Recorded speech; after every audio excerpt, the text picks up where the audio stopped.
Di subtopik kali ini kita akan bahas praktik mengenai peramalan bisnis menggunakan ARIMA Box-Jenkins. Jadi sesuai dengan langkah-langkah atau tahapan yang kita bahas di subtopik sebelumnya, kita akan mencoba melakukan praktikumnya. Jadi di langkah pertama tadi, kita akan melakukan identifikasi model ya. Jadi pada identifikasi model ini, ketika kita menggunakan software, di sini biasanya digunakan adalah pakai eViews. Di langkah pertama nantinya kita akan mencari tahu nih di step paling awal apakah datanya itu sudah stasioner atau belum.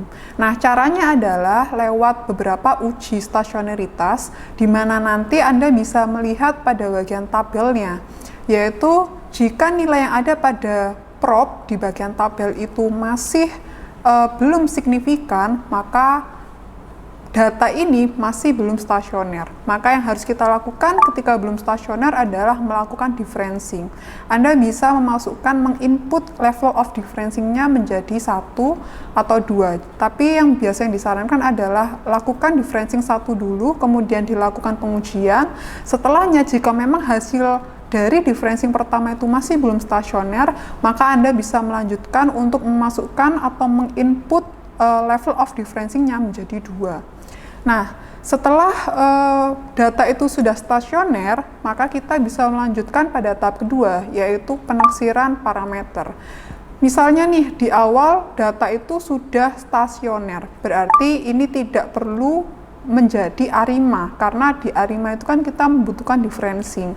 Kalau memang data di awal itu sudah stasioner, maka modelnya bukan menjadi ARIMA, tapi bisa menjadi AR, bisa menjadi MA, atau ARMA.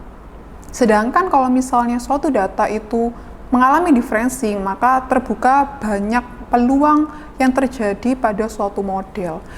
Nah, dalam penaksiran parameter ini, kita nantinya mengecek apakah suatu model itu AR kah, MA kah, ARMA kah, atau ARIMA kah, itu melalui korelogram pada ACF dan PACF. Untuk mengetahui apakah AR, MA, ARMA, atau ARIMA, Anda bisa melihat pada bagian korelogramnya. Anda bisa mengecek pada modul terkait dengan petunjuk pembacaan dari korelogramnya. Nah, setelah kita membaca dari hasil korelogramnya, kita akan bisa mengetahui model ini yang tepat seperti apa.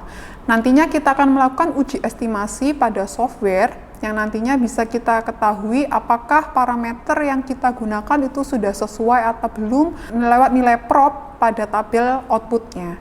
Nah, ketika sudah signifikan nilai-nilai yang ada pada tabel prop, maka kita bisa melanjutkan pada tahap ketiga, yaitu uji diagnosis model. Uji diagnosis model ini akan mengetahui apakah model yang sudah kita pilih ini sudah cocok atau belum, yaitu lewat uji weight noise.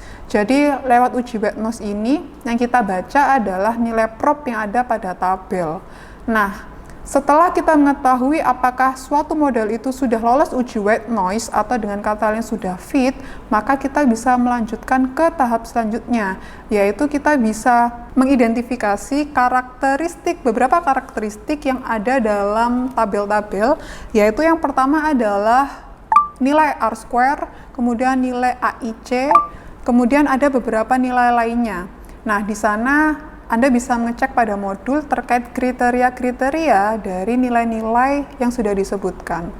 Nah, setelah kita mengetahui nilai-nilai yang ada pada kriteria-kriteria seperti AIC, kemudian R-square-nya, kita akan lebih lanjut melanjutkan pada langkah terakhir, yaitu pada peramalan.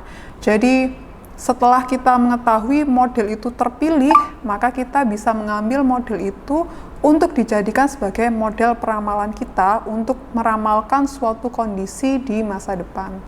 Baik, kita sudah membahas terkait dengan subtopik hari ini, yaitu terkait dengan langkah-langkah pada ARIMA Box-Jenkins, kemudian bagaimana kita melakukan praktik lewat ARIMA dan Box-Jenkins. Selanjutnya kita akan membahas terkait dengan dekomposisi klasik di topik selanjutnya.